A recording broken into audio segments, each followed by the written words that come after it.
If you're seeing this, it's not random. Listen until the end, Chosen One. Chosen One, listen to me carefully. What I am about to share is not for everyone. This message is not for the curious, the doubters, or those who walk casually with God.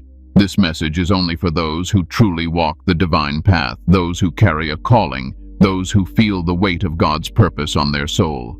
If you are not one of God's chosen ones, this video will not resonate with you, and it is better that you stop watching now. But if you are still here, it is not by accident. This message reached you at the exact moment your soul needed it. God aligned this word with your season, your struggle, and your growth. And yes, what you are about to hear has the power to change how you see your battles, your enemies, and even yourself. Romans 12:21 was written for you. It was never meant for the weak-minded, but for those strong enough to master their soul.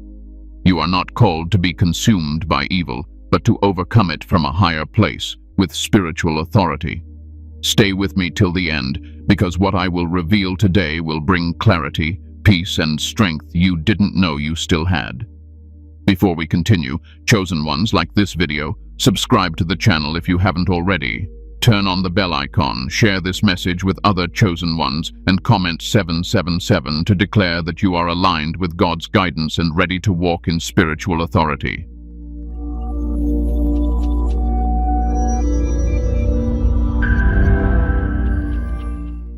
Why Romans 12:21 was written for the chosen ones. Chosen one, I want you to slow down and really hear this. Romans 12:21 is not a decorative verse. It is not poetic filler. It is a strategic instruction from God, specifically crafted for people like you, people who carry light, people who feel deeply, people who are targeted not because they are weak, but because they are dangerous to darkness. The verse says, "Do not be overcome by evil, but overcome evil with good." Now listen carefully. God was not speaking to people who never face evil. He was speaking to those who face it often. Constant resistance, silent battles, unseen warfare, betrayal that comes from unexpected places. That is the life of the chosen one.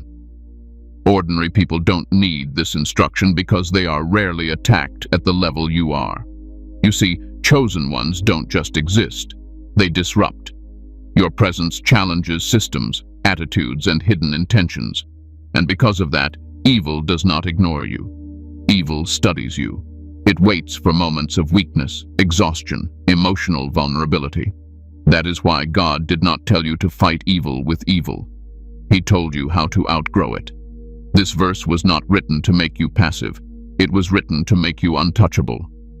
When God says, "Do not be overcome by evil," He is warning you about something subtle.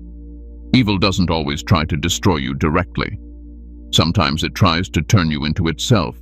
It tries to pull you down into bitterness, rage, revenge, and coldness. And the moment you start acting out of those places, you lose clarity. You lose peace.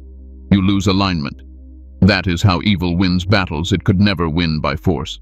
God knew that chosen ones feel more. You love deeply. You invest genuinely. You forgive repeatedly. And because of that, wounds can cut deeper.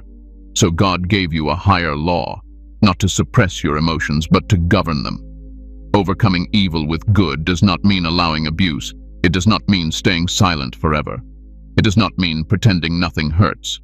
It means you refuse to let darkness rewrite your nature. It means you respond from your soul, not from your scars. Most people react. Chosen ones respond. There is a difference. Reaction is instinctive and emotional. Response is intentional and spiritual. Evil thrives on reaction. It feeds on impulsive words, heated decisions, and wounded pride. But when you respond with wisdom, restraint, and integrity, you starve it.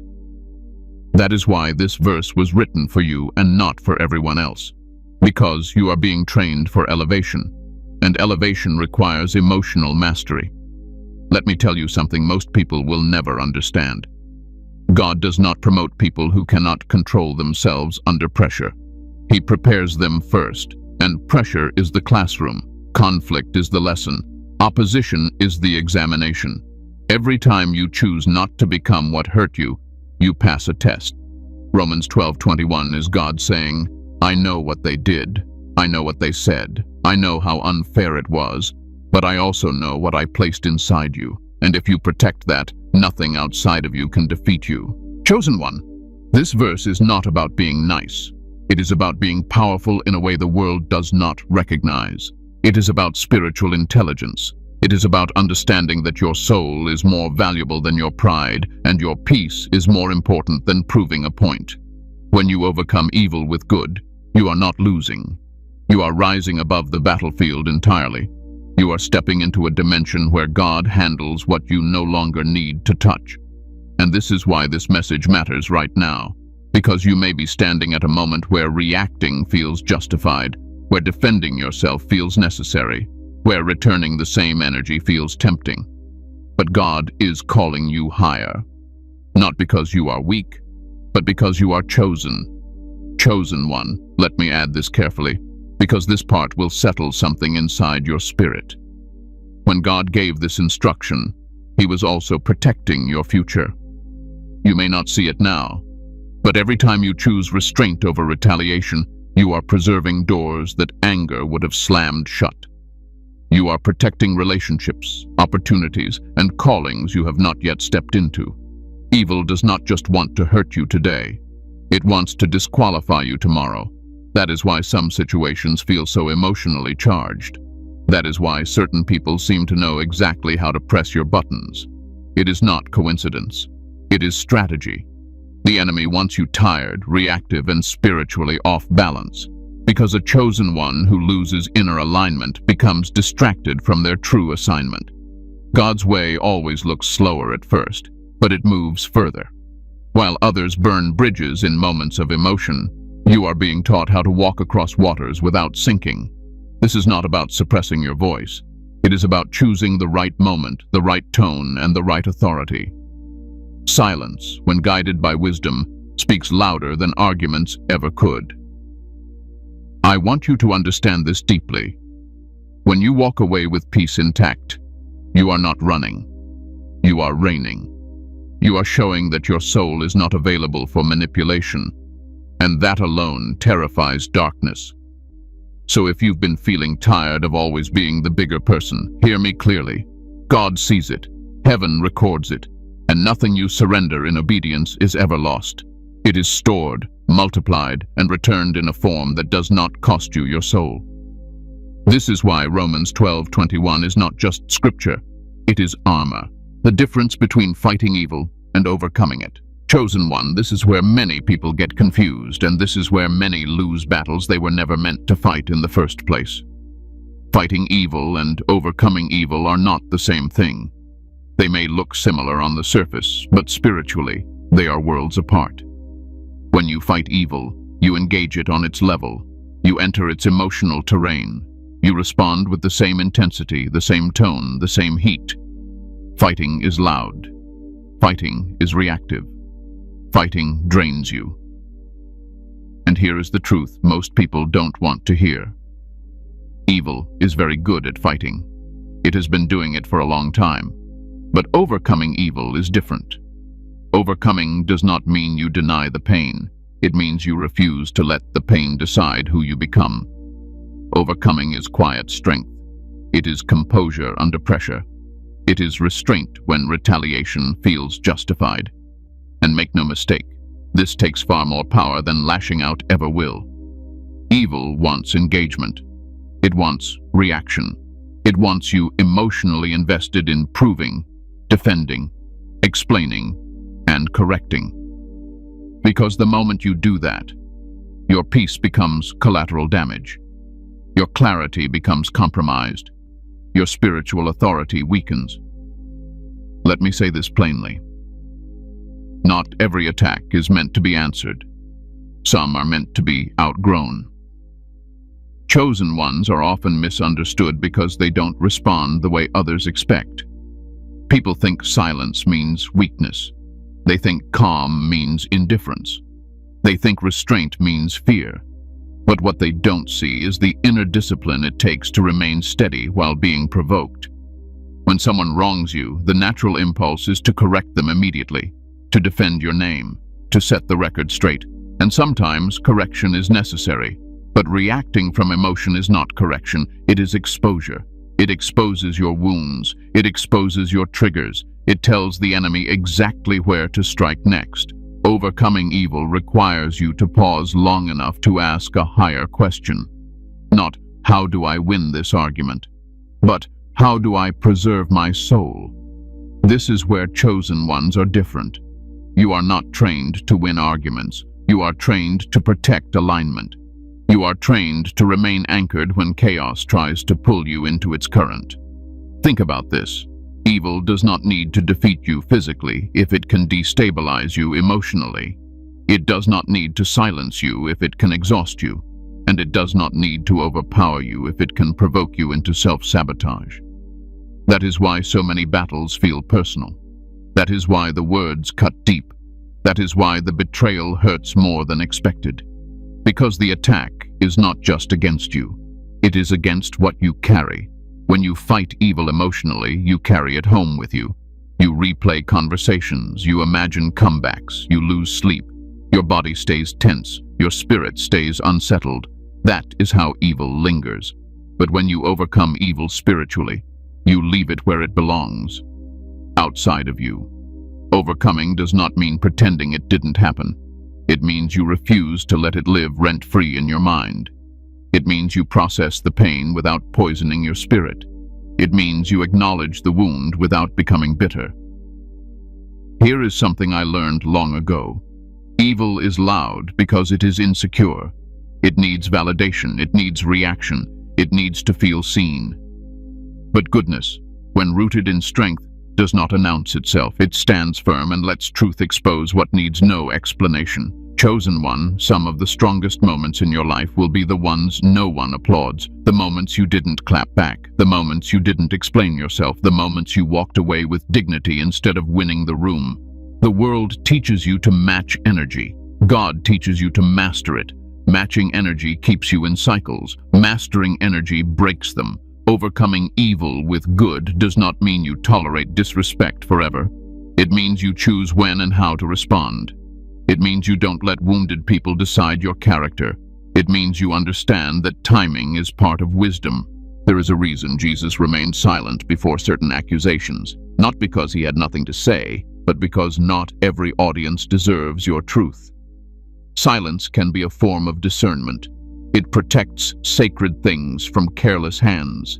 Chosen ones often feel frustrated because they feel like they are always the ones who have to rise above, always the ones who have to be mature, always the ones who have to let things go.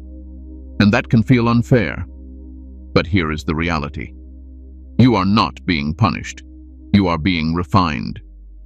Refinement feels restrictive before it feels empowering. It feels like restraint before it feels like freedom. But once you understand it, you realize something important. You are no longer controlled by external behavior. You are anchored internally.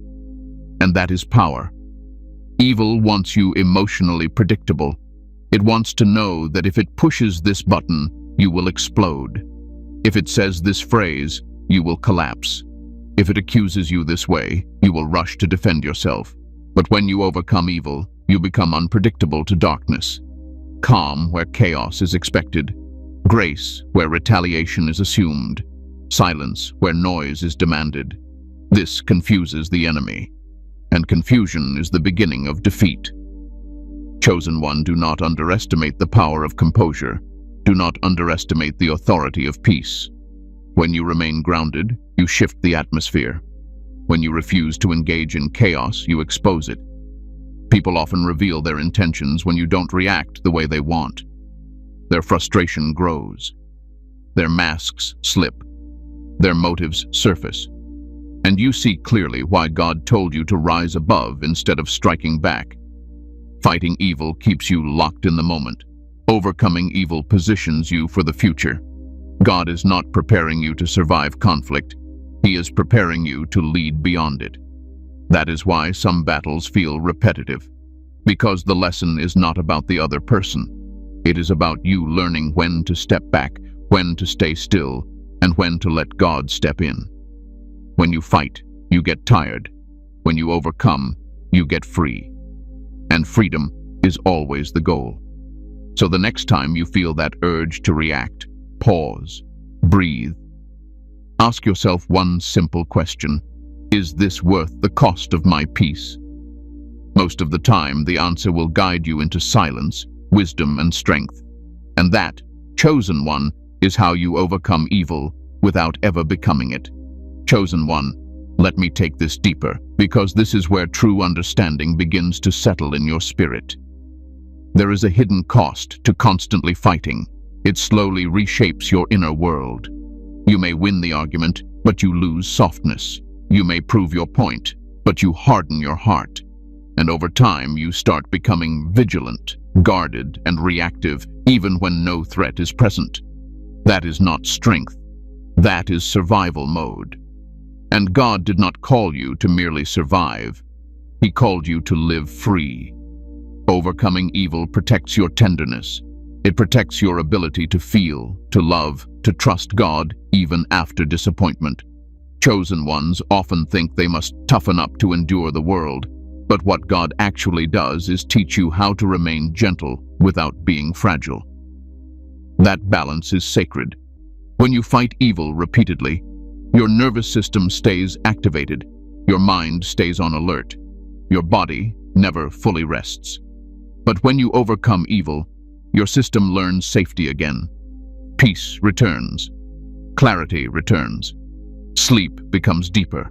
Prayer becomes lighter. That is not coincidence. That is alignment.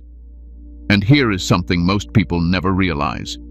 Evil loses interest when it cannot control your emotional state, when it can no longer provoke you into spirals of anger, shame, or self-doubt. It looks for easier targets. Calm is not passive. Calm is intimidating to chaos. Chosen one, some of your greatest victories will be internal and invisible. No applause, no recognition, just you walking away without carrying bitterness, you forgiving without reconciling, you choosing distance without hatred. These are mature spiritual decisions. You are allowed to step back. You are allowed to disengage. You are allowed to say, "This no longer deserves my energy." That is not weakness. That is wisdom earned through experience. Remember this. Fighting keeps you tethered to what hurt you. Overcoming releases you from it. And when you finally release it, you make room for what God has been trying to give you all along. That is when healing becomes real. Why your soul is your strongest weapon. Chosen one, I want you to understand something that most people never discover in their entire lifetime. Your greatest strength is not your words. It is not your intellect. It is not your ability to endure pain. Your greatest strength is your soul. And that is exactly why it is the primary target. The world teaches power as dominance, control, intimidation, volume. But God teaches power as alignment, stillness, discernment, inner authority. When your soul is anchored, nothing external can shake you for long. And when your soul is disturbed, even small problems feel overwhelming. Your soul is where your values live. It is where your conscience speaks. It is where God communes with you quietly, not loudly. And because of that, evil does not attack your body first. It attacks your peace. It attacks your sense of self. It attacks your hope. Because if it can disturb your soul, it can distort your decisions. Chosen ones often underestimate this. You think strength is pushing through exhaustion, enduring disrespect, tolerating emotional chaos. But that is not strength. That is erosion. Strength is knowing when to pause, when to pull back, when to protect what is sacred inside you. Your soul is not fragile, but it is sensitive. And sensitivity is not weakness.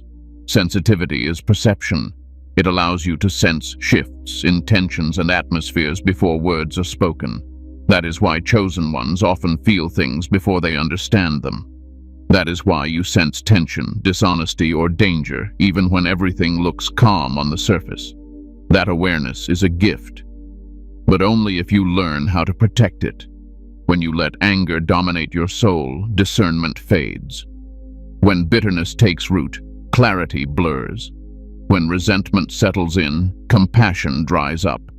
And that is the slow victory of evil, not destruction, but corrosion. God did not tell you to overcome evil with good because good behavior looks nice. He told you because goodness preserves your soul's structure. It keeps you aligned with who you were created to be. It prevents you from becoming someone you don't recognize. Your soul carries your assignment, and anything that disrupts it delays your purpose. Chosen one, listen closely. Every time you choose peace over proving a point, your soul grows stronger. Every time you choose silence over reaction, your soul becomes more refined. Every time you forgive without reopening wounds, your soul becomes lighter. That lightness is not emotional denial. It is emotional maturity. There is a reason people feel drained after certain interactions. It is not because the conversation was long. It is because the soul was pulled into conflict, into defense, into justification, into emotional labor it was never meant to perform. Your soul was not designed to wrestle with chaos daily. It was designed to commune with God. And here is where chosen ones struggle. You often feel responsible for fixing things, explaining yourself, making others understand, restoring harmony at your own expense. But not every misunderstanding needs clarification. Not every conflict needs resolution. Some need distance. Some need time. Some need to be released entirely. Protecting your soul sometimes means disappointing people. Sometimes it means being misunderstood. Sometimes it means choosing solitude over engagement. And that is okay. Jesus often withdrew, not because he was overwhelmed, but because he understood rhythm. He understood that constant output without restoration weakens even the strongest spirit. Your soul needs space to breathe. When you nourish your soul, your reactions change, your patience deepens, your responses soften, your confidence stabilizes. You no longer feel the need to rush into battles or defend every accusation. That is when authority becomes natural, not forced. Evil cannot overpower a soul that is grounded. It can only distract it. And distraction is subtle. It comes in the form of overthinking, replaying conversations, imagining outcomes, carrying resentment quietly. But once you become aware of this, you gain choice. You can say, I will not carry this today. You can say, this does not deserve my inner space. You can say, I trust God with what I cannot control. That is not avoidance. That is wisdom.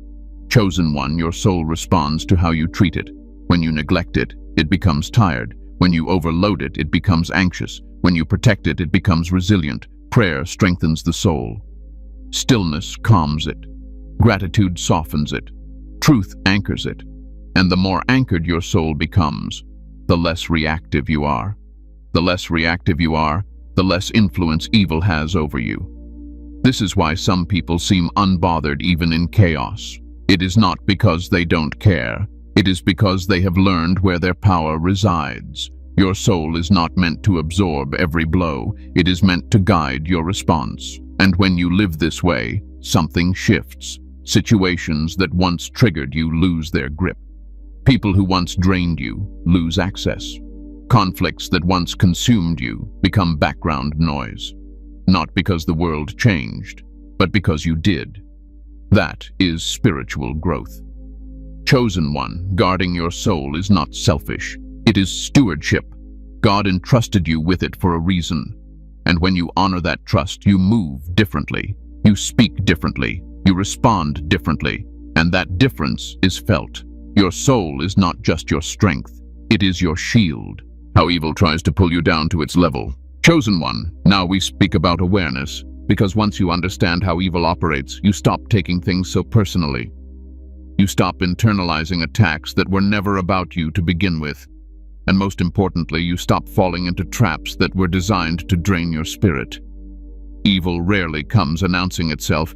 It comes disguised as provocation, as misunderstanding, as disrespect, as betrayal that feels deeply personal. It studies your values, your compassion, your patience, and then it uses those very traits to try to destabilize you. One of the most common tactics is emotional baiting. Someone says something just sharp enough to sting, just inaccurate enough to trigger correction, just unfair enough to make you want to defend yourself. And the moment you take the bait, the focus shifts. No longer on truth, but on reaction. No longer on integrity, but on emotion.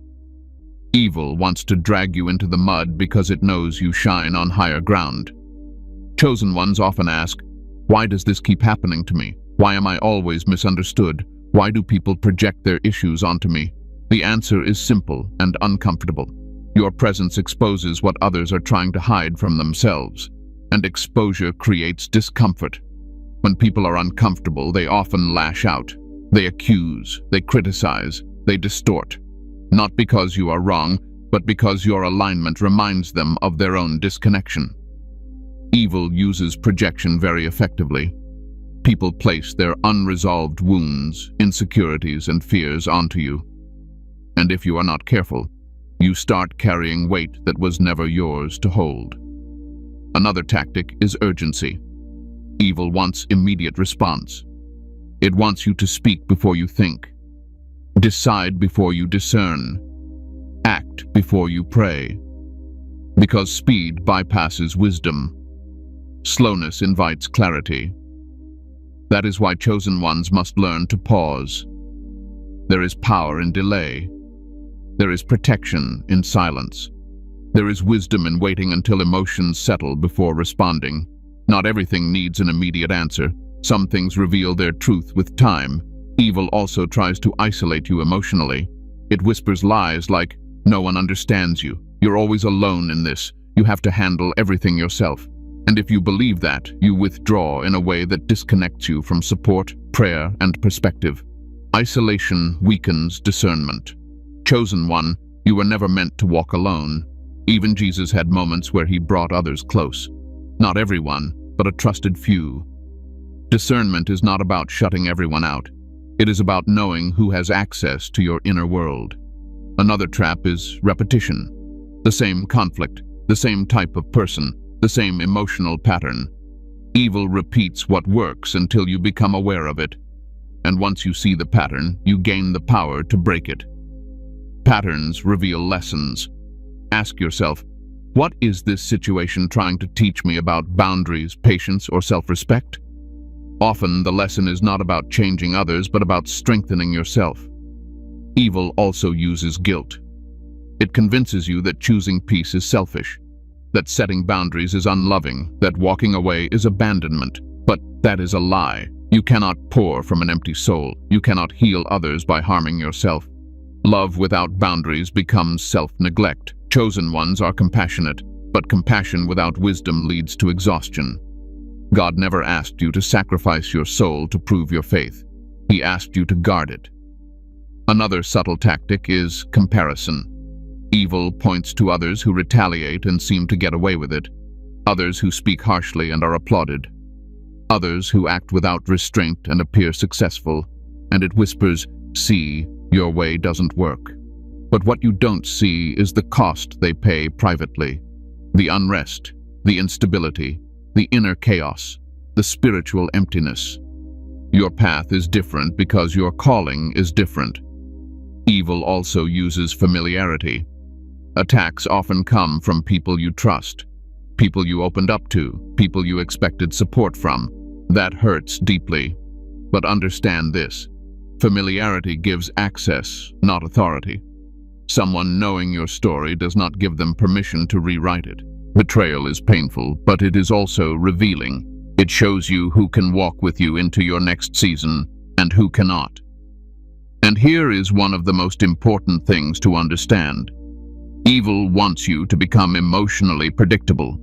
It wants to know exactly how to provoke you, exactly how to upset you, exactly how to pull you out of alignment.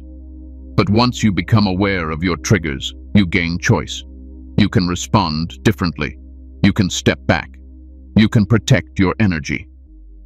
Unpredictability confuses darkness. Chosen one, not every situation requires your engagement. Some require your absence. Some require prayer instead of conversation. Some require distance instead of explanation.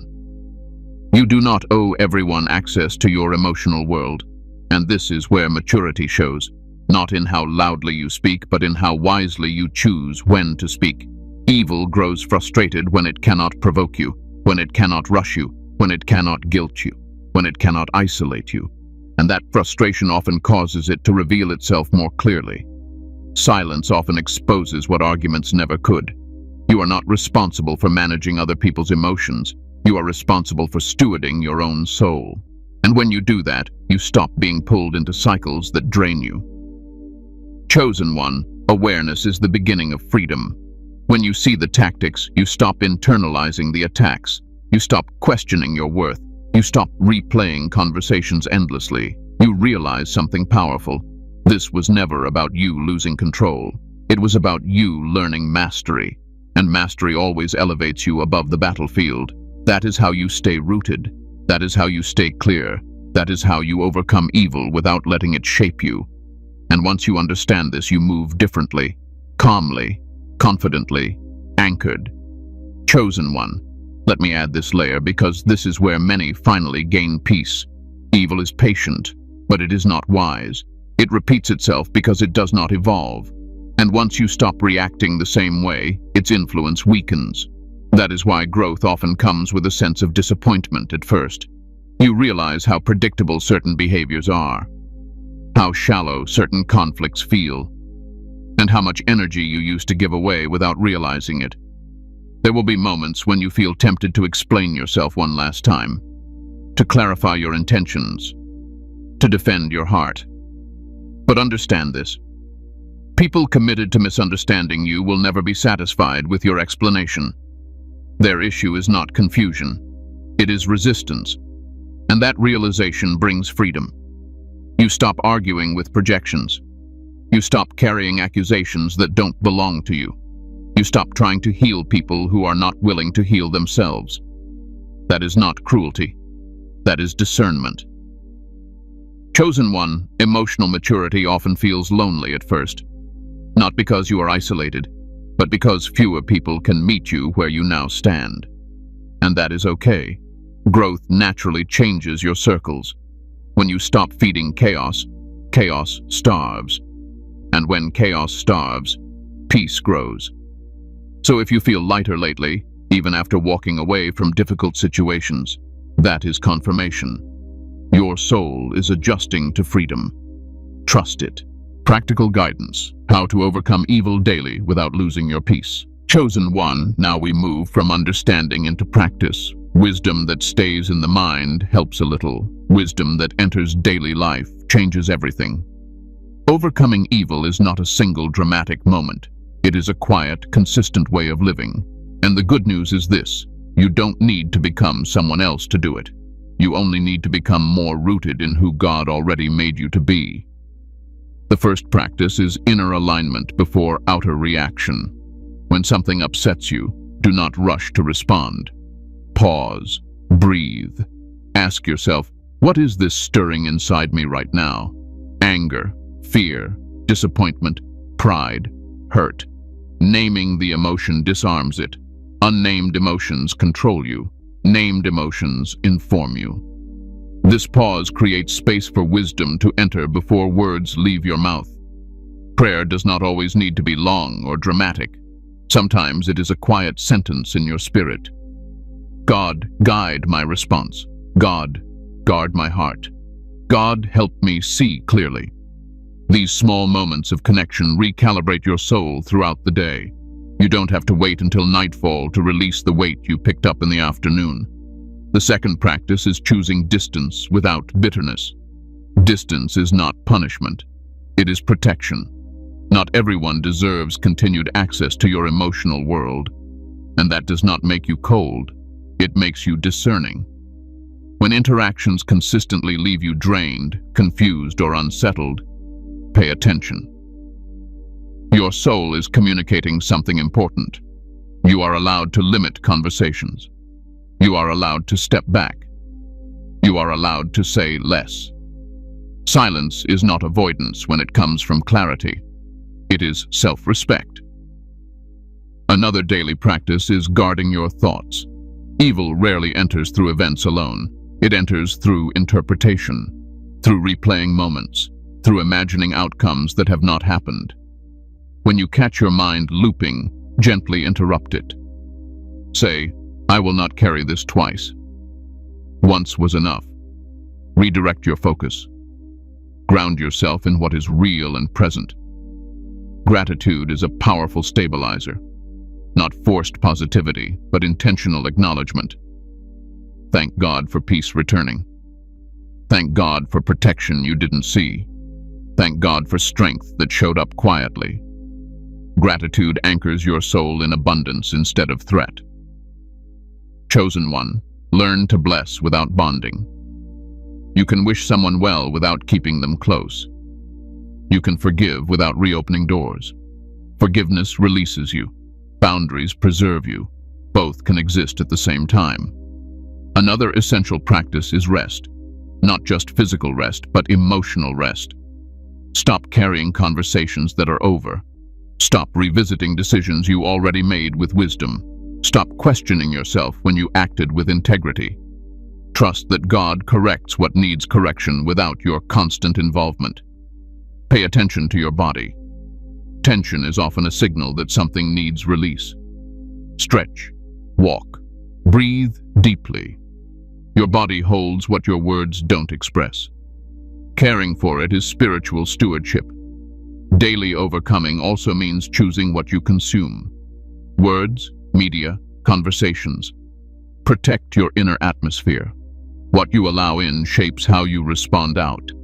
Fill your mind with truth, not noise. With encouragement, not outrage. Chosen one, do not underestimate routine faithfulness. Small choices repeated daily build spiritual resilience. Peace becomes your default. Discernment sharpens. Reactions soften. You stop feeling the need to prove yourself. You stop explaining your heart to those who refuse to understand it. And when you fail, because you will sometimes, be gentle with yourself. Growth is not linear. Repentance is not punishment. It is realignment.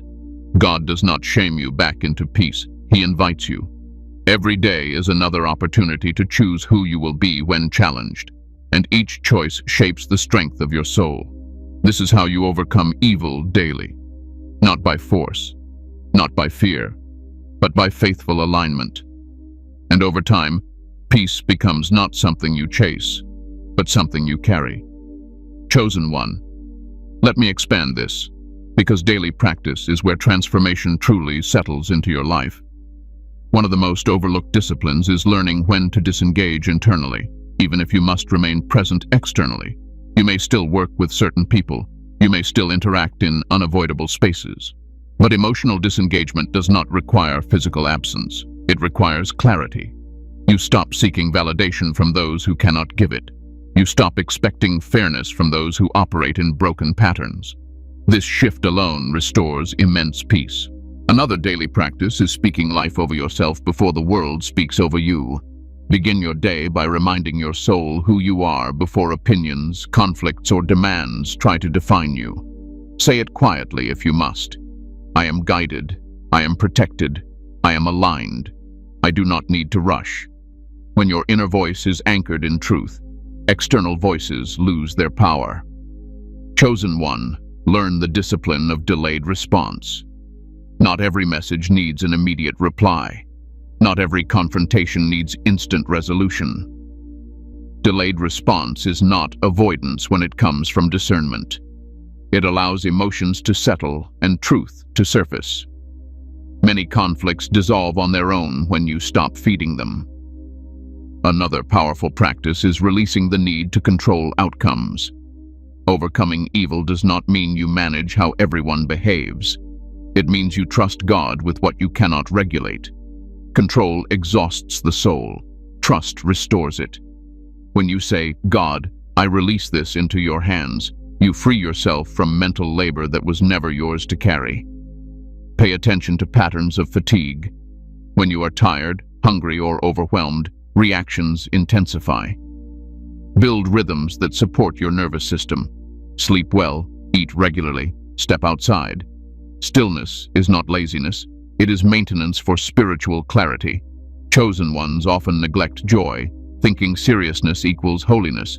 But joy is a form of resistance. Laughter breaks heaviness. Beauty restores perspective. Music, nature, creativity, and connection are not distractions from spirituality. They are expressions of it. A nourished soul is harder to provoke. Practice self-honesty without self-condemnation. If something hurt you, acknowledge it. If you feel angry, admit it. God does not require denial. He invites truth. But do not camp there. Feel, process, release. Emotions are messengers, not masters. Another daily habit is choosing your battles intentionally. Ask yourself, will engaging here produce peace or prolong tension?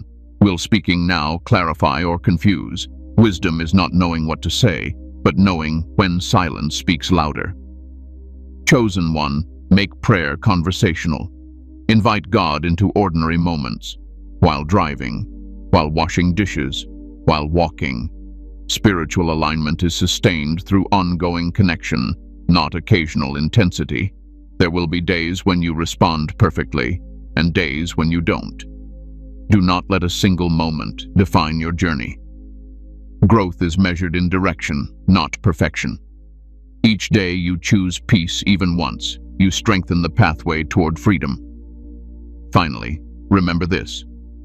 Overcoming evil daily does not make life conflict-free. It makes you conflict-resilient. Situations may arise, but they no longer uproot you. You bend without breaking. You feel without drowning. You stand without hardening.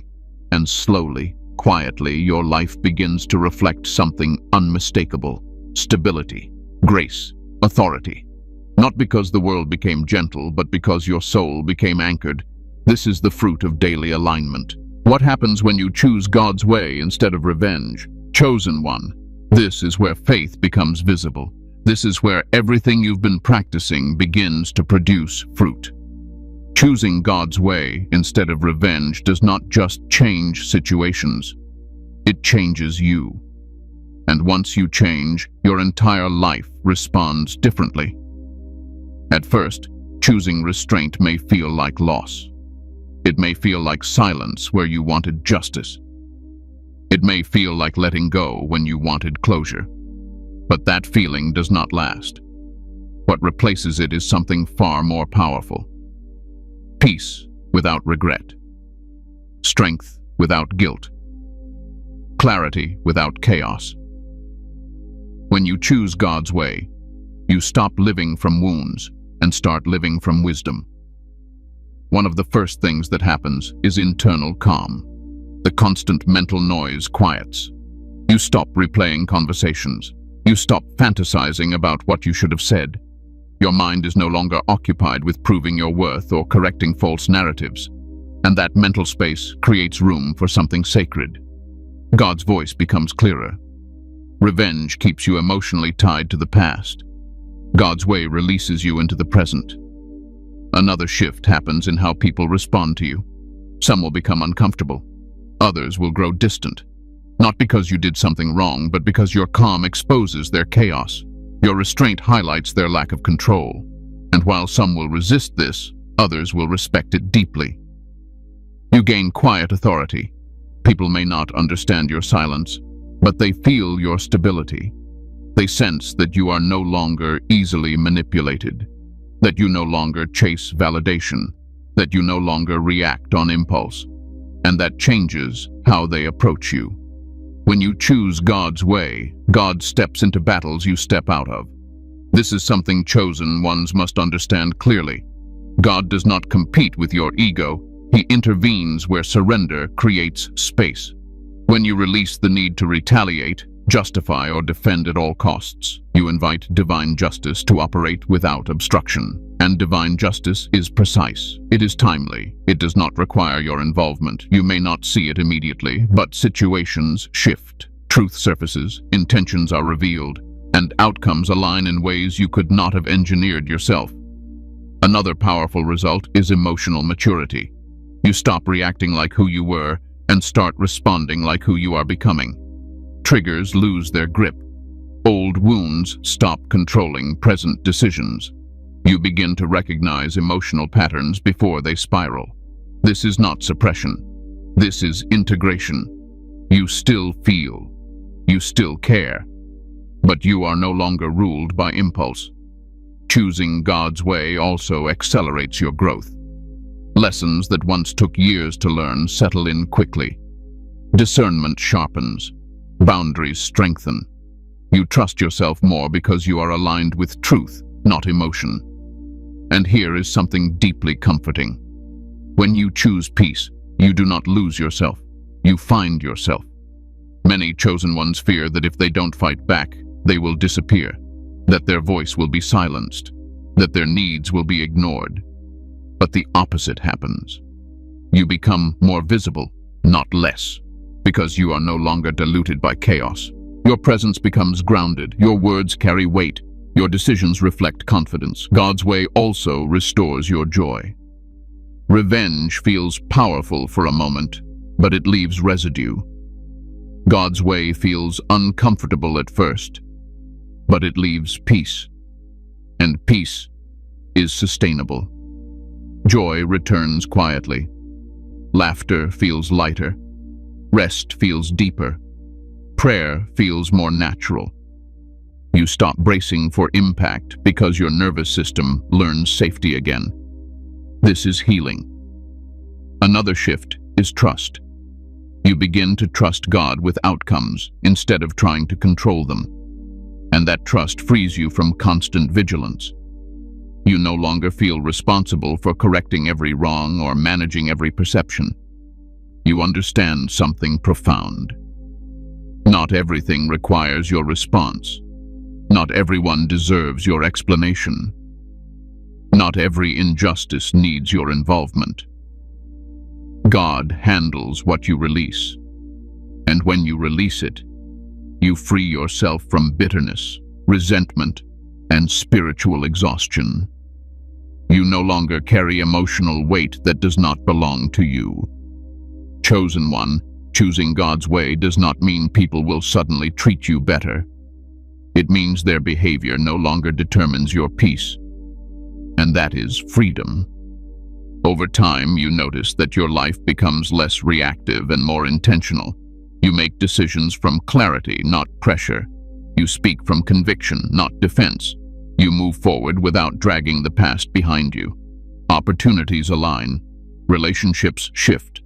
Some fall away. Others deepen. And all of it serves your growth. God's way also protects your heart from becoming hardened. Revenge hardens. Bitterness closes. But God's way keeps you open without leaving you exposed. You learn how to be compassionate without being consumed. Firm without being harsh. Kind without being naive. This balance is rare, and it is powerful. Chosen one, when you consistently choose God's way, something else happens that few talk about. You become a safe place for others, not because you tolerate everything, but because you embody stability. People sense that you are not volatile, that you are grounded, that you respond thoughtfully, and that influence matters. You lead without shouting, you teach without preaching, you inspire without trying. This is what it means to overcome evil with your soul, not by force, not by fear, but by alignment so deep that darkness has nothing to attach itself to. And once you live this way, you will never want to go back. Because peace, once tasted, becomes non-negotiable. And that, chosen one, is the quiet reward of obedience. Conclusion, a final word for the chosen one. Chosen one. Let me leave you with this truth, and I want you to carry it gently, not heavily. Romans 12:21 was never meant to burden you. It was meant to protect you. God was not asking you to tolerate evil. He was teaching you how to rise above it without losing yourself in the process. You were never called to become hard, bitter, or reactive in order to survive this world. You were called to become anchored. Every time you choose peace over revenge, you are not backing down. You are stepping forward into maturity. Every time you refuse to let anger rule your response, you are preserving your soul. And every time you trust God with what you cannot control, you are walking in true authority. You don't need to fight every battle to win your destiny. Some victories come through restraint, some through silence. Some through simply refusing to become what tried to hurt you. Chosen One, your soul is too valuable to be sacrificed on the altar of temporary satisfaction. Your peace is too sacred to be traded for momentary validation, and your calling is too important to be delayed by emotional exhaustion. If this message reached you today, it was not random, it was timely, it was intentional, and it was meant to remind you of who you are becoming. So walk forward calmly, respond wisely, trust deeply. God is handling what you released, heaven is backing what you surrendered, and your obedience is shaping a future filled with peace, clarity, and strength. Before you go, Chosen Ones, like this video, subscribe to the channel if you haven't already. Turn on the bell icon, share this message with other Chosen Ones who need this spiritual clarity, and comment 777 to declare that you choose God's way, you protect your soul, and you are aligned with your divine path. Walk in peace. You are guided. You are protected.